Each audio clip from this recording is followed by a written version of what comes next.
क्या एनडीए जाति धर्म की बात कर चुनाव जीतती है या लड़ती है? उन्होंने सीवी मांगी है बांकीपुर के लोगों से। क्या लगता है रोजगार दे पाएंगे या सिर्फ ये भी एक जुमला होगा? वो चुनाव जीत के आए हैं पीके और उनका समर्थन कर रहे हैं कि विकास के मुद्दे पर आए हैं।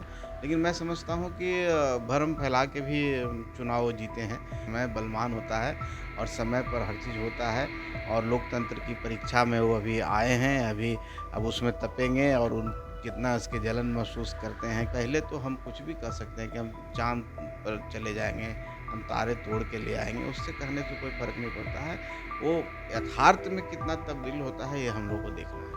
नमस्कार, प्रभात खबर में आपका स्वागत है। मैं हूं आपके साथ राज कमल। कल 15 अगस्त था। देश भर में धूमधाम के साथ 15 अगस्त मनाया गया।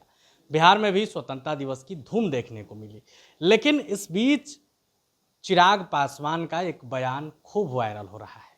उन्होंने प्रशांत किशोर का समर्थन किया है। समर्थन इस बात पर किया है कि प्रशांत किशोर ने बांकीपुर चुनाव को जीता है।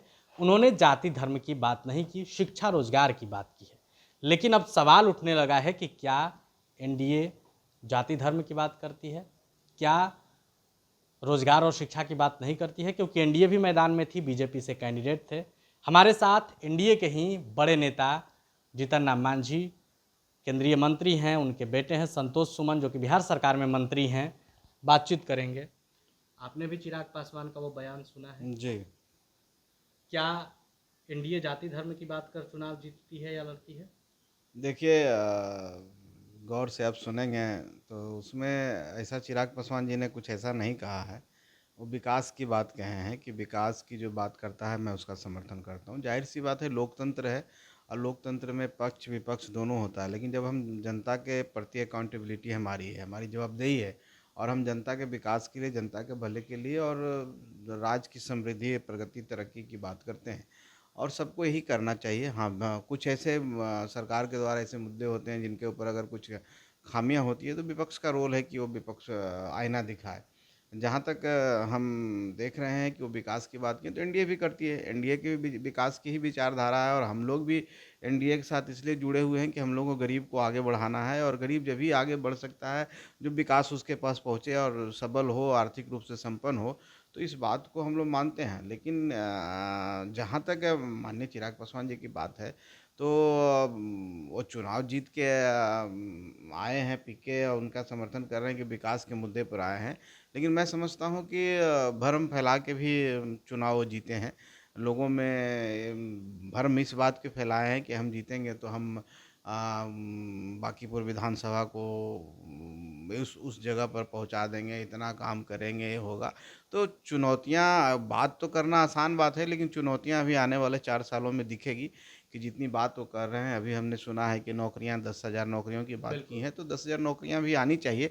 और अगर जनता के हित में कोई भी व्यक्ति हो, पक्ष हो विपक्ष हो, अगर काम करता है तो निश्चित तौर पर जनता के लिए लोकतंत्र के लिए ठीक होगा। लेकिन वादे करना और उसको इम्प्लीमेंट करना 2 अलग चीज़ें हैं। हम लोग इंतज़ार करेंगे और देखेंगे कि वो जो वादे किए हैं चुनाव में जनता के और जनता ने उनको आशीर्वाद भी दिया है, चुनाव भी जीते हैं, कितने उस पर वो उतर पाते हैं, कितना वो सफल हो पाते हैं, इसका भी हमको इंतज़ार करना है। अच्छा संतोष सुमन जी, आप भी लंबे समय से राजनीति में हैं। प्रशांत किशोर जी भी हैं। राजनीति तो नहीं करते थे लेकिन रणनीति तय करते थे।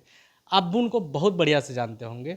जिस तरीके से उन्होंने सीवी मांगी है बांकीपुर के लोगों से, क्या लगता है रोजगार दे पाएंगे या सिर्फ ये भी एक जुमला होगा? अब तो समय बताएगा। अब सीवी माँगे हैं और उन्होंने कहा भी है, मैं भी उनका स्टेटमेंट सुना हूँ कि मेरे जो कॉन्टैक्ट्स हैं, उन कॉन्टैक्ट के आधार पर मैं कुछ लोगों को इतना लोगों को मैं रोज़गार दिला दूँगा, आप सीवी अच्छा से बनाइए और उसमें कोई त्रुटि नहीं होनी चाहिए। तो ये एक स्कोप उन्होंने छोड़ा है, बाद में कहने के लिए कि आपकी सीवी खराब थी इसलिए नहीं हो पाया। तो समय बताएगा, समय बलवान होता है और समय पर हर चीज़ होता है और लोकतंत्र की परीक्षा में वो अभी आए हैं। अभी अब उसमें तपेंगे और उन कितना इसके जलन महसूस करते हैं, कितना वो इसमें खरे उतरते हैं, सोना बन के निकलते हैं कि पिघल जाते हैं, ये तो वक्त बताएगा। अच्छा, ये नौकरी लाएंगे कहाँ से? नौकरी तो प्राइवेट नौकरी की बात स्पष्ट उन्होंने कहा है कि मेरे कॉन्टैक्ट्स हैं, मैंने इतने दिन काम किया है तो बड़ी-बड़ी कंपनियों से मुझे जान पहचान है, आपको कहीं पर हम गार्ड की नौकरी लगा देंगे, कहीं पर कुछ और लगा देंगे। मैंने वो उनका कहने का मतलब है कि आपकी जिस हिसाब से योग्यता है उस हिसाब से तो देखिए क्या होता है, आगे आगे देखिए क्या होता है। जब हम लोग भी इंतजार कर रहे हैं और हम लोग भी खुश होंगे अगर 10,000 नौकरी वो लगा देते हैं बांकीपुर की जनता को, युवाओं को, तो हमें भी खुशी होगी कि चलो प्रतिनिधि एक हैं कि 10,000 नौकरी दे रहे हैं। लेकिन हो जाए तभी ना, पहले तो हम कुछ भी कह सकते हैं कि हम चाँद पर चले जाएँगे, हम तारे तोड़ के ले आएँगे, उससे कहने से कोई फ़र्क नहीं पड़ता है। वो यथार्थ में कितना तब्दील होता है ये हम लोग को देखना है। अच्छा, चिराग पासवान ने भी शराबबंदी पर समीक्षा की मांग की है। आपको लगता है कि प्रभात खबर .com, विश्वास वही, रफ्तार नहीं।